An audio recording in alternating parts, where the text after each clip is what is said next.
Hi, hello, welcome back to new log and new recipe guys ಇವತ್ತು sweet corn masala ಮಾಡ್ತಾಯಿದ್ದೀವಿ. ಅದಕ್ಕೆ sweet ಕಾರ್ನ ಬೇಯಿಸ್ಕೊಂಡು ಅದಕ್ಕೆ ಒಂದು ಪಾತ್ರೆಗೆ ಹಾಕ್ಕೋಬೇಕು.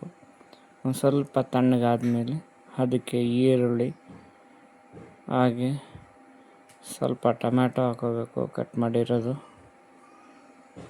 ಅದಕ್ಕೆ ಒಂದು ಸ್ವಲ್ಪ ಕೊತ್ತಂಬರಿ ಸೊಪ್ಪು ಹಾಗೆ ಮೆಣಸಿನ ಪುಡಿ ಹಾಗೆ ಸ್ವಲ್ಪ ಖಾರದ ಪುಡಿ ಹಾಗೆ ಸ್ವಲ್ಪ ಕೊರಿಯಾಂಡರ್ ಪೌಡ್ರ್, ಧನಿಯಾ ಪುಡಿ, ರುಚಿಗೆ ತಕ್ಕಷ್ಟು ಉಪ್ಪು ಹಾಕ್ಕೊಂಡು ಇದನ್ನು ಎಲ್ಲ ಚೆನ್ನಾಗಿ ಕಲಿಸ್ಕೋಬೇಕು. ಕೊನೆಯಲ್ಲಿ ಸ್ವಲ್ಪ ನಿಂಬೆಹಣ್ಣು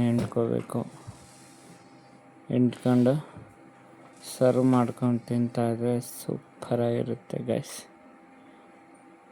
ಇದೇ ಜೋಳದ ಮಸಾಲ, ಸ್ವೀಟ್ ಕಾರ್ನ್ ಮಸಾಲ. ಈ ವಿಡಿಯೋ ಇಷ್ಟ ಆಗಿದರೆ ಲೈಕ್ ಮಾಡಿ, ಶೇರ್ ಮಾಡಿ, ಕಮೆಂಟ್ ಮಾಡಿ, ಸಬ್ಸ್ಕ್ರೈಬ್ ಮಾಡಿ.